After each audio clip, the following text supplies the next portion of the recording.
This is our video on analytical separations and chromatography. And depending on which version of the book we're using, this is our video about analytical separations and chromatography. And depending on which version of the book that you're using, some of the stuff that's in this video might not be in the same chapter, but they really belong together, so we'll kind of organize them in the way that's in this video. Now, analytical separations are a big thing in chemistry because when we're testing for certain analytes, a lot of chemical analyses that we do aren't specific for just one compound. We have to separate them out so that we can test for things individually. And even in synthesis, if we're looking for something like a % yield or something like that, it's necessary to first purify a compound. Then we can see how much of just that one compound we have. And we can also purify it so that we can just test for that compound individually. So a lot of times when we're doing synthesis or chemical analysis, we have to separate compounds from each other, and so we do analytical separations. Some different techniques that are considered separations are extraction, that happens a lot in organic chemistry, distillation, that's separating things out according to their boiling point, precipitation is separating things according to their solubility, and then chromatography. The ones we're going to kind of concentrate on in this video are extraction and chromatography. When we talk about a separation, and we're talking about extractions are defined as transferring a compound from one chemical phase to another. Now, the most common type of extraction is a liquid-liquid extraction. And what that means is that you have a kind of a container like this, and it has two liquids in it, and they are immiscible. So this would be like an organic layer and an aqueous layer. And they're not going to mix together because one is polar and one is nonpolar. And what happens is whatever you're testing for is more soluble in one of these layers than the other. So say it's more soluble in the aqueous solution. So you have something that you're trying to test for in his, but you need to get it into this layer here. So that's considered an extraction. So the equilibrium that defines extraction looks like this. This is the concentration that's in phase 1. This is the concentration that's in phase 2. And because our compound is more soluble in one than the other, there's a K that defines the ratio of how much will be dissolved in phase 2 compared to how much will be dissolved in phase 1. And we write it like an equilibrium expression here. So this is the equilibrium constant that has to do with extraction. These are concentrations. This is the phase. So up here, it's the amount of S in phase 2, and this is the concentration of S in phase 1. So it's just like an equilibrium expression, but we call this K the partition coefficient. Okay, but it's just the equilibrium expression for extraction. Now we can actually determine the concentration or the moles that are in each phase after extraction, and we can use this equation. This equation says that, so Q is the fraction of moles remaining in phase 1, so that's what was left over. V1 is the volume of phase 1, V2 is the volume of phase 2, and K is that partition coefficient. Okay, so as long as we have the volumes and we have the equilibrium constant for that extraction, we can figure out how much was left in phase 1, and then we could also figure out how much had gone to phase 2. Now, if we do more than just one extraction, we can use this equation down here. So what this equation is, it's basically the same, only now we're saying that we did multiple extractions. So this is the number of extractions. Okay? And this is the Q, the amount left in phase 1 after N extractions. Now, if you've ever done an extraction, you might remember what this looks like. If you haven't done an extraction, let's look at some pictures here. So this is a separation flask, or a separation funnel, and what it has in it is it has an ether layer up here on top. It has the aqueous layer here on the bottom, and the way that it's designed is that you can cap it here. This is a stopcock at the bottom, and you can, close the stopcock. And what you can do is you can shake these two things. They will mix together, but then because it's basically like an oil and water, they'll separate back out. The ether will go to the top and the water will go to the bottom. And then you can open up the stopcock here and you can drain out the water, just leaving the ether layer. So you can separate these two layers from each other after you've done that extraction. So the extraction is taking, so we have this yellow compound. Right now it is just in the water layer.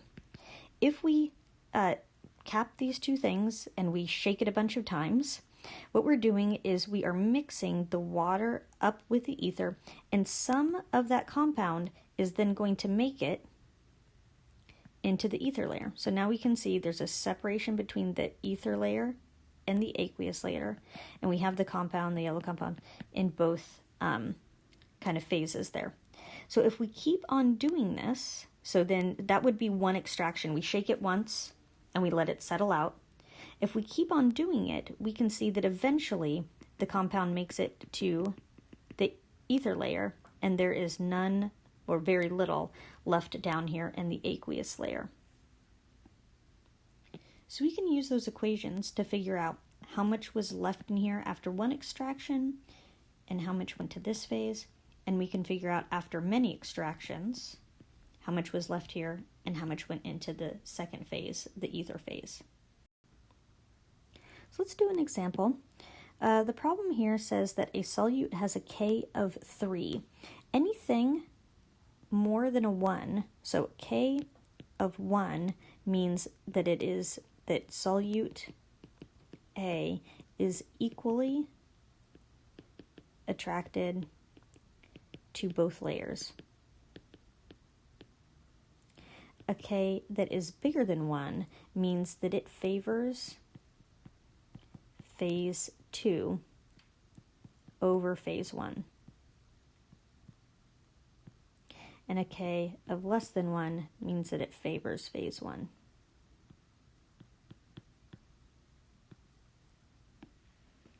So our solute has a K of 3 that favors phase 2, and it has an extraction between water and benzene, which is phase 2. Then down here it actually gives our numbers. 100 milliliters of a 0.01 molar solution of A in water is extracted one time with 500 milliliters of benzene. Which fraction will be extracted? So if we look, we kind of think about the same pictures we just saw. We have our separation funnel, which has the stopcock at the bottom here, has its cap here at the top. What happened is that we have 100 milliliters of a 0.01 molar solution down here, and then we have 500, I see my proportions aren't quite right there, 500 milliliters of benzene as my organic layer. So then I would put them together in the separation flask and I would shake them a couple times. That's one extraction. So to determine the fraction that will be extracted into phase 2, we can use our equation Q equals volume 1, K volume 2. So those are on the bottom here. And so for only one extraction, that number is going to be 1. Okay, so my volume 1 is phase 1 volume. And K was 3. And this is my phase 2 volume.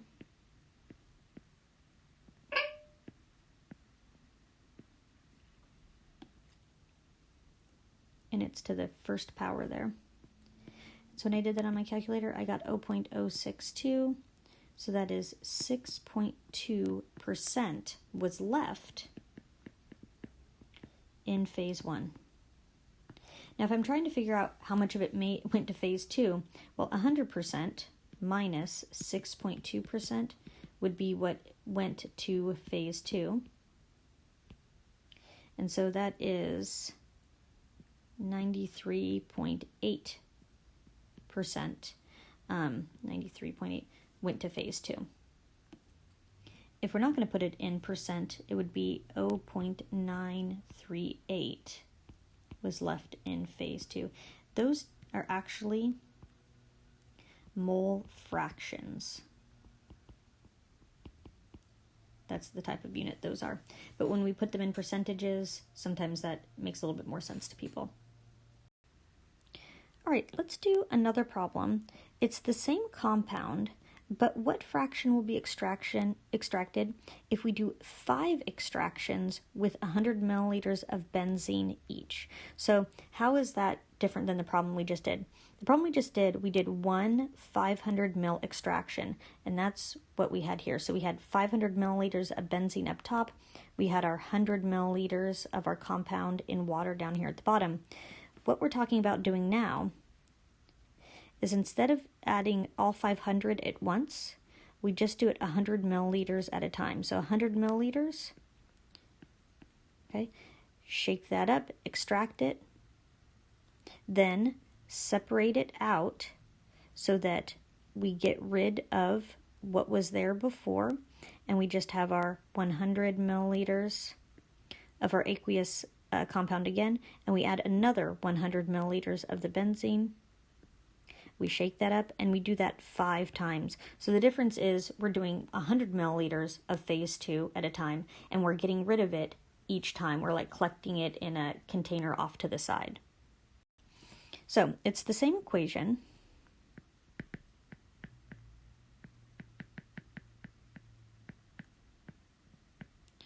Like this, except for now, it's only 100 milliliters for...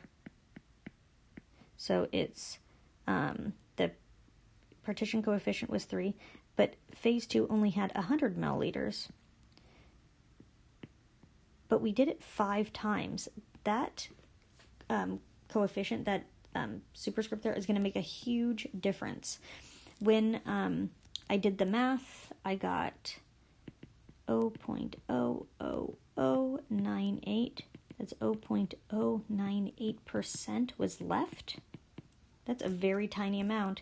If we're trying to figure out what made it to phase 2, it would be 100 minus 0.098. That is 99.902% in phase 2. That. All right. Now we compare that to just doing one 500 ml extraction.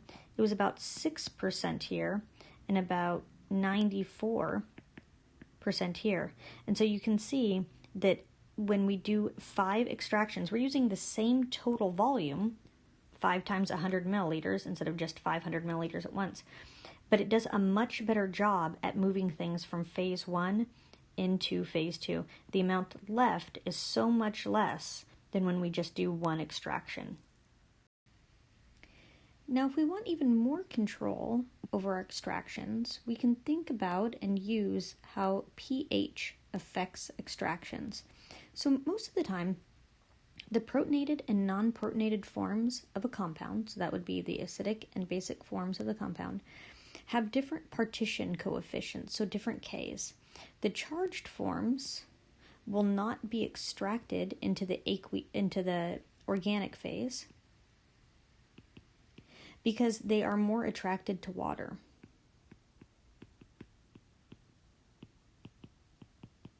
Okay, so they're going to want to stay in the aqueous phase, so they will not be extracted to the organic phase. And the neutral form will be extracted into that organic phase. Now that ratio, the concentration of a compound in phase 1 to the concentration of the compound in phase 2 is called the distribution coefficient. Now if you're thinking about how a distribution coefficient is different than K, let me give an example here. So in this text that we have up here, it says that the charged forms will not be extracted into phase 2 and the neutral forms will be extracted. So let's just use an example of a base. The charged form of the base would be when it's been protonated, the neutral form when it is just this, when it hasn't been protonated. So if we relate that to what's going on down here, the D would be the total amount of concentration of B in phase 2 compared to the total amount in phase 1. But in phase 2, it's only the neutral form, and in phase 1, it's the neutral form plus the protonated form, so plus the charged form. So to kind of clean it up, the way that we write that is this. So this is the concentration of B in phase 2. This is the concentration of neutral B in phase 1. So that's the phase 1. This is the charged form in phase 1. So the difference between the partition coefficient and the K is that the partition coefficient takes into consideration all the forms and the acid-base chemistry that happens in aqueous solutions compared to organic solutions. So let's look a little bit more of our example of a base. If we have a weak base where phase 1 is aqueous and phase 2 is organic, just like we were talking about before, and we know that the charged form, BH, only exists in phase 1 and not phase 2 because it's charged and more attracted to the aqueous phase. And if we say that that weak base has a pKa of 9, what that pKa tells us is the pH at which protonation kind of takes over. And if we look at how that influences our extraction, so if we look over at this chart, what we see is we have pH along the bottom here. That pH of 9 tells us where the compound is going to be more soluble in. So above a pH of 9, it's neutral and it's going to be more soluble in phase 2. Below pH 9, it's the charged, and it's going to be more soluble in phase 1. And that means that I can control which phase my compound is going to go into. If I keep the pH of the extraction low, I can make sure that it stays in phase 1. If I keep the pH of the extraction high, I can ensure that it goes over to phase 2. So when I'm working with bases, I could use a low pH to extract it into water. I could use a high pH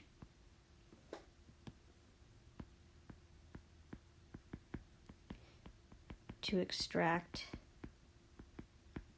into the organic layer. And for acids, it's going to be the opposite of that. I would use a high pH to extract into the aqueous phase, and I'd use a low pH to extract into the organic layer. Now, if we look at the equation, and this is for a base, again, if we look at the distribution coefficient and we look at what Kb, so that's the the partition coefficient for our two phases, and we look at the equilibrium constant for acid-base, If we put all those equations together, we'll get this equation down here, which is, this is the partition coefficient, this is the Ka, this is the Ka again, and it is directly related to the hydrogen ion concentration.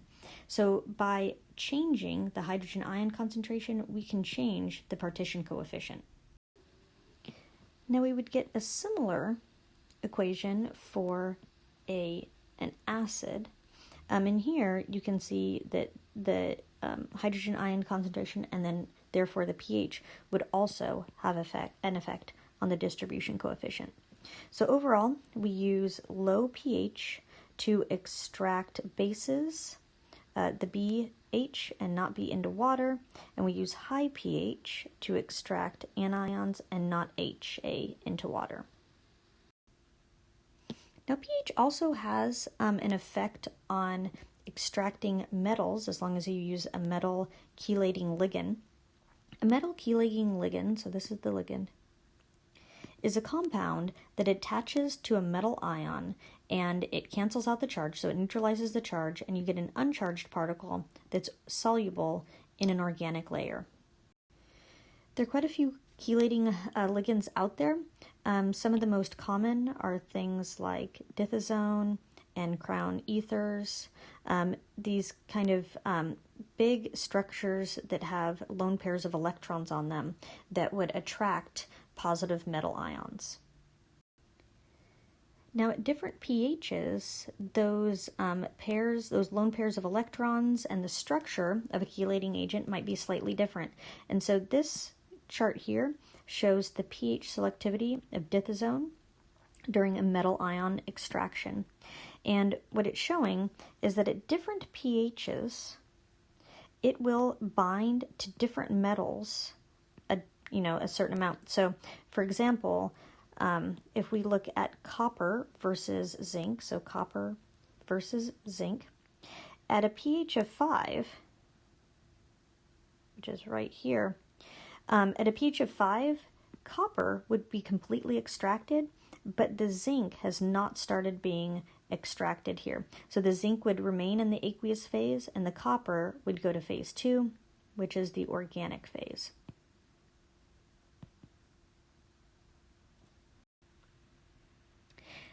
So by controlling pH, we can control how some compounds are more soluble in one phase or the other, and that directly applies to acid-base extractions and also metal ion extractions.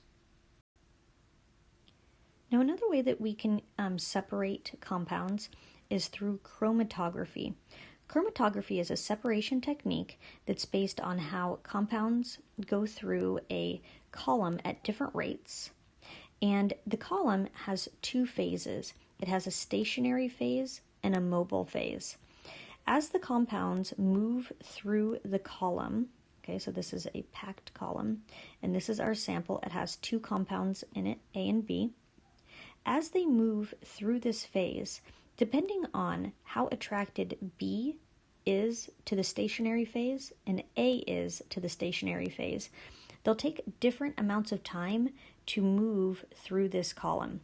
So in this case here, in this example, B is more attracted to the column, so to the stationary phase, and so it stays in the stationary phase longer, and over time it moves slower, and A, which is less attracted to the column, moves faster. So over time they become more and more separated, and at the end A comes out first and B stays behind a little bit, lagging.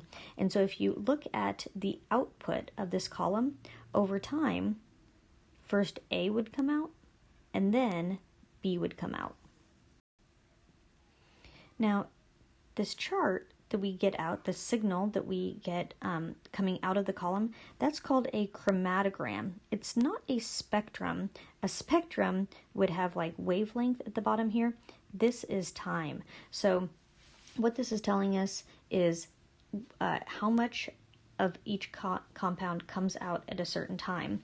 And this signal that we detect here, the amount that comes out can be detected by We could do it by change in absorbance. We could detect it by voltage, current. There's a bunch of different ways to actually measure how much is coming out. But the chromatography is separating the two compounds from each other. So a few more details about chromatography. Chromatography depends on having a stationary phase. So that's the phase which remains in the column. So that's what the column is actually packed with. We also need a mobile phase, which is basically considered the solvent. Sometimes we call it an eluent. That's the chemical phase which travels through the column. So if we look at this picture here, we have our stationary phase, which is what the column is packed with. The support is maybe a glass or a metal tube that supports that structure that the solid phase, the stationary phase, is attached to. And then what we have here is we have our A and our B solutes. So we put those in by dropper or by injection there. And then we put some of the eluent, the mobile phase, in here, and we start pushing it through. So we keep on putting eluent in, we put that mobile phase in there, we're pushing that down, and over time what that does is it's pushing our solutes down, and you can see from picture to picture they start separating more and more until one is out of the column and the other one is still left in the column. Now, if you're having a hard time imagining what's going on here, if you can imagine, this is my little cheesy analogy, imagine that you have a stream. So those are the banks of the stream. And in the stream, there are rocks. Okay, so there's some big rocks like this, different sizes, things like that. And at the beginning of the stream, you put in a couple leaves, and you have different kinds of leaves. So maybe some big leaves and some little leaves, maybe different shaped leaves, things like that. And you drop the leaves in, and water picks them up and starts going through the stream, and the leaves are moving with this water through the stream. But it's the water that's pushing those leaves around the rocks. Now, the leaves themselves are going to get caught on the rocks once in a while, and some leaves are going to make it through the stream faster than other leaves. So in this kind of cheesy analogy, the mobile phase is the water, so that's like the solvent. Our compounds are the leaves here. Those are the things that get caught on the rocks. And those rocks are our stationary phase. So the things that hold up our compounds once in a while, or let some compounds pass and keep others behind. So chromatography really counts on a compound, a solute, interacting strongly with the stationary phase, and other solutes interacting weakly with the stationary phase. And how that kind of plays out is the ones that are very attracted to the stationary phase are going to stay behind. They're going to stay in that stationary phase longer. And the ones that are weakly attracted are going to be what we call weakly retained, which means that they don't stay very long in the stationary phase. They're only weakly retained in the stationary phase. And they tend to move through the column faster, and they come out at the end before the things that are strongly retained. Now, when we look at a chromatogram, just some kind of basics of what's happening is this is when the solutes are injected. This is the first compound to come out. Then after a while, octane comes out, then maybe an anone, and then nonane. And we're not going to do a calculation with this, but if you think about these being separated, I mean, the idea of chromatography is to separate out and be able to detect different compounds because they're separated. But there's also other information that we would get out of a chromatogram that's like this.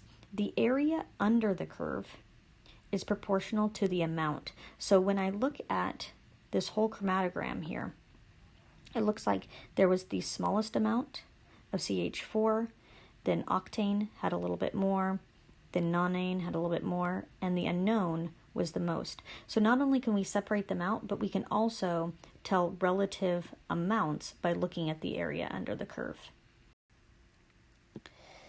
But just the time that it takes for compounds to come out tells us something. So the retention time is the time that it takes a compound to pass through the column. So this would be octane's retention time. This would be an unknown's retention time. We can also measure things on retention volume. That's the volume of the solvent that's needed to push the solute through the column.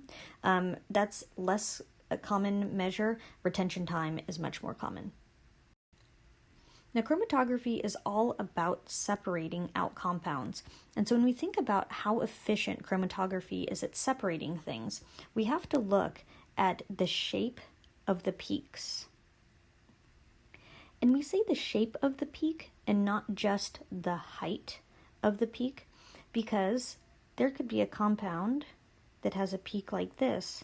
They have the same height, but they have very different widths. So it's the overall shape of the peak that we need to pay attention to, not just the height of the peak. Now, there are a couple measures to the shape or the kind of size of a peak. One measure is the width of the peak at half height. So if you take the height, you cut it in half, and you take the width at that height, so at half height. Another measure is to do the base like this.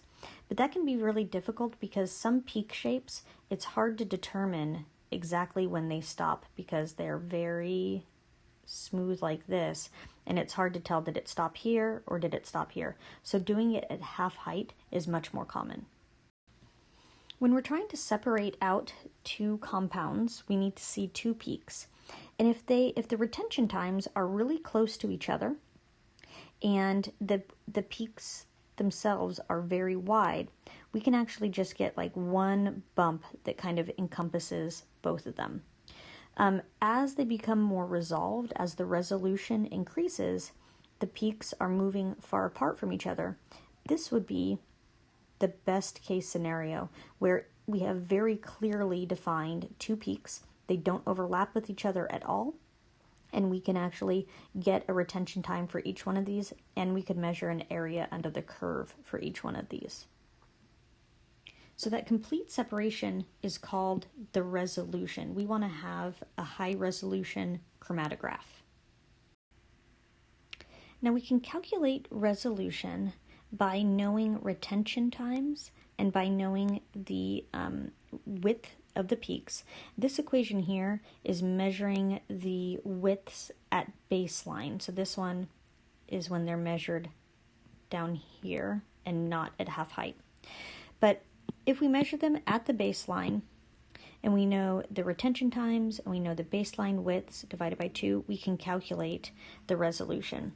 We say that resolution needs to be 1.5 for complete separation, but usually 1 is good enough for analysis. There's enough separation there that we can tell the difference between the two peaks and calculate a area under the curve. Now there's another calculation for resolution, which is given here. And that introduces, so y is just the retention times here, but it introduces this new variable, which is called the number of theoretical plates. And so we should talk about that. In chromatography, a theoretical plate is the amount of space in a column that it takes to do one extraction. So if there are many theoretical plates along the column, there are many extractions, and that would be a column that separates two substances from each other very efficiently. So the bigger the number of theoretical plates that a column has means that the column is able to do more separations over the length of the column, and we get better resolution that way. To calculate the number of theoretical plates for a column and a substance, we need to know the retention time, and we need to know the baseline width of a peak. So basically how wide a peak is. If we're measuring the width of a peak at half height, so that's at half height, what the width is there. If we're doing it that way, the constant out front is 5.55. Now again, as the number of theoretical plates increases, resolution increases. So we want a column with lots of theoretical plates. And there's another way to measure how many theoretical plates are on a column, and that is the height equivalent of a theoretical plate. So the height equivalent of a theoretical plate is the actual space, like the distance that a theoretical plate would take up in a column. If that distance is really small, we can put a lot of theoretical plates within a column. So height equivalent to a theoretical plate is inversely proportional to the number of theoretical plates.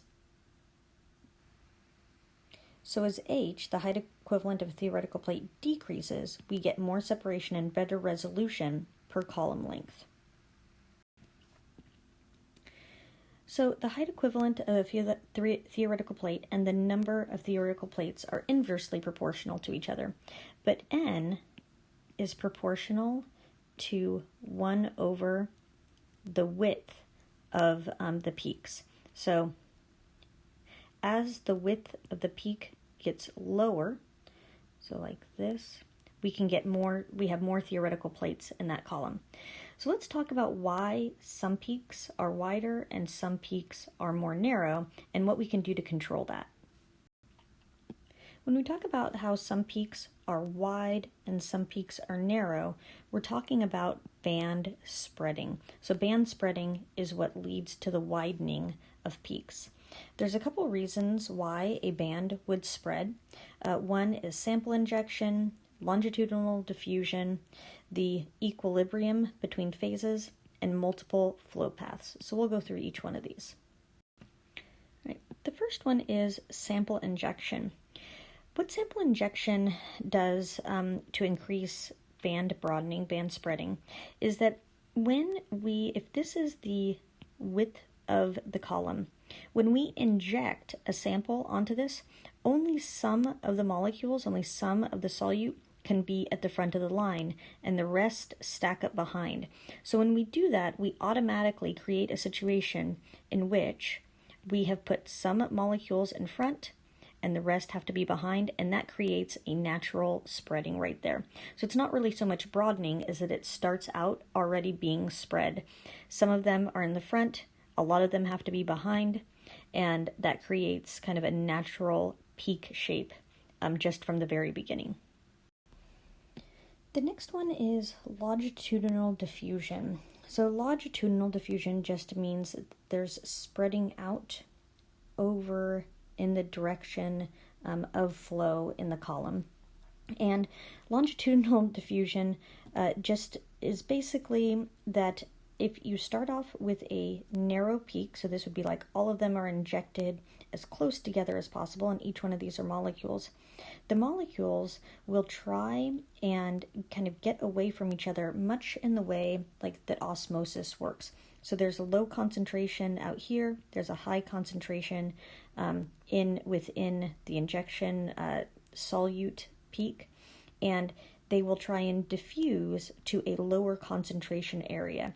And so as that happens, they're moving away from each other, because basically crowding, the band spreads. All right, another reason why bands spread is because of the finite equilibrium time between phases.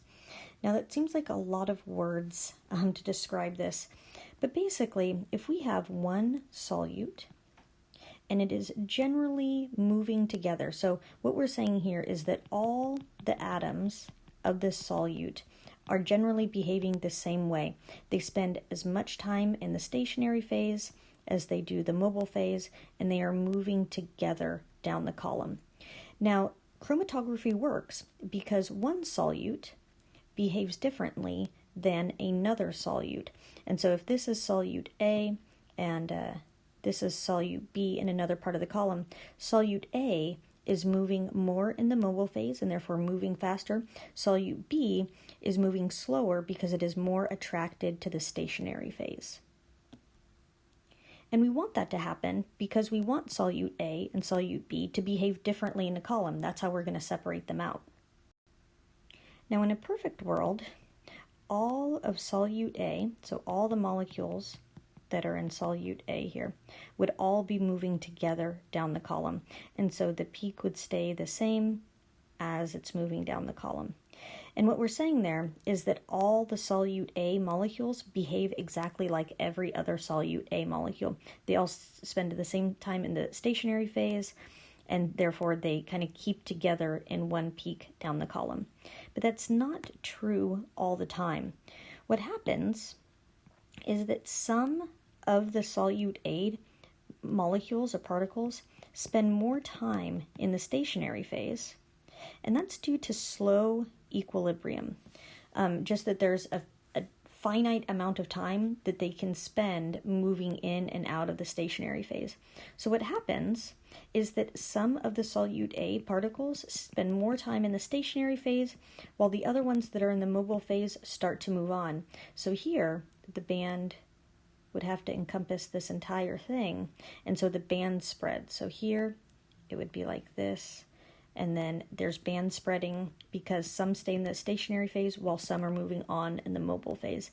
And this continues again and again and again, and so there's even more spreading as it goes down the column.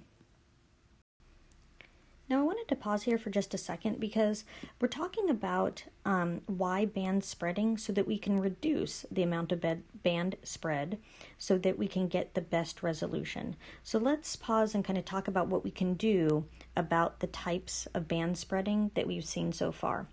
So for this one, for the fact that some of the solute particles will spend more time in the stationary phase while others move on, one of the ways that we can minimize the effect of this is that we can make the stationary phase as thin as possible.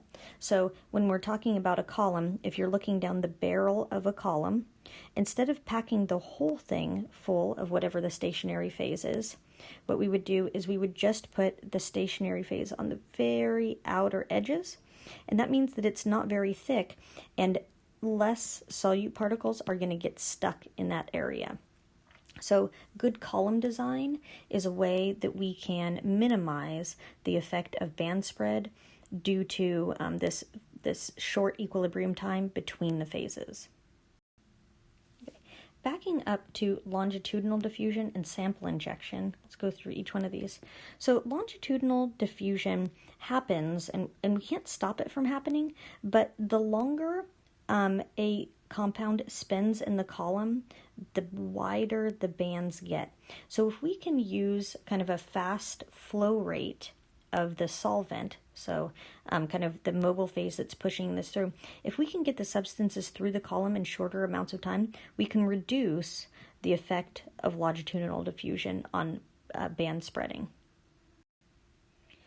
And then for sample injection, remember sample injection happens because there is a finite capacity for a column. And when we put our sample on here, we naturally create a starting line where some of the molecules are first, and then all the other molecules have to be behind it. So one of the things that we can do to reduce the band spreading due to sample injection is we can first at least try and get all of them on at the same time. So don't kind of use a syringe and slowly put it on a column. What you want to do is put all of them on the column as fast as possible. So proper injection technique is pretty important here. And then also not putting too much of the solute onto the column at the same time, not overloading the column. So that's kind of proper experiment design and proper kind of instrument technique. All right, and the last factor for band spreading that I wanted to talk about is this multiple flow paths, okay? And this is, one of the biggest ways that bands spread. And basically what it's saying is that if you have 3 molecules over here, and they're all in the same peak, so they're all the same solute. And as they go through the column, if these represent the stationary phase, and they are the things that grab on to the solute particles and keep them from moving, you would think that each one of these molecules would, because they're all attracted to the stationary phase the same way, would all have the same retention time. But that doesn't actually happen. Because of the way columns are made, sometimes the stationary phase are packed together really tightly, and sometimes there'll be little pockets where there is more open area. So this has to do with manufacture of the column. And what happens is that if the molecule happens to hit a place where the stationary phase is really tightly packed in there, it has to take a much longer path. And because it takes a much longer path, it ends up behind the other molecules. Now, in contrast, say molecule 3 here, it happened to hit an area of the column that had a lot of empty space, so it just kind of flows through. It doesn't have to go around very many stationary phase particles, and so it came out the soonest. So the third molecule came out first, then this kind of middle one, and then that last molecule, this one here at the top, that's the one that had to take the longest path. So how we can minimize band spread due to multiple flow paths is we can buy or make ourselves high quality columns that have the same amount of packing over the entire column distance and over the entire column diameter. So we just want consistent packing. We want every part of the column to look like every other part of the column, so that when molecules flow through, they all follow similar paths and there's less band spreading. And what would happen there is it would be like 1, 2, and 3 all in a peak together, just like they had been on this side. So we're always trying to minimize band spreading for a solute so that we can have the best resolution, the best efficiency, and the best separation possible for our compounds on that column. And again, there's a couple ways that we can measure efficiency. One of them is the height equivalent to a theoretical plate. And the equation that we had seen for that before is the length of the column divided by the number of theoretical plates. Okay. And if you kind of expand that, the height or the number of theoretical plates is equal to 16 TR. This is the width at the base squared. So one way that we can calculate the height equivalent to a theoretical plate is by taking the length of the column and dividing it by the retention time for a compound and the width at the baseline for a solute. So this is kind of a way to calculate the height equivalent to a theoretical plate by actually measuring some things for a compound. But there's another way to calculate the height equivalent to a theoretical plate, and that's using this equation here. And basically what it says is that the height equivalent to a theoretical plate is going to be proportional to, or close to equal to, a bunch of different factors that all have to do with band spreading. So as these numbers get higher, the height equivalent to a theoretical plate also goes up, and that's exactly what we don't want. We want low heights so that we can get a lot of those theoretical plates on a column. So in this equation here, we have the height equivalent to a theoretical plate. This is a factor that has to do with the number of multiple paths. This is a factor that has to do with longitudinal diffusion, and this is a factor that has to do with equilibrium time. Now, each one of these things is a real thing and a real number that we can find or calculate or measure, but they are much harder to measure. So it's much harder to measure the number of multiple paths for every molecule over an entire column length than it is to, say, measure retention time or the peak width. So doing the calculation this way and actually measuring two things that are relatively easy to measure is much more common than doing it this way, even though that equation does exist.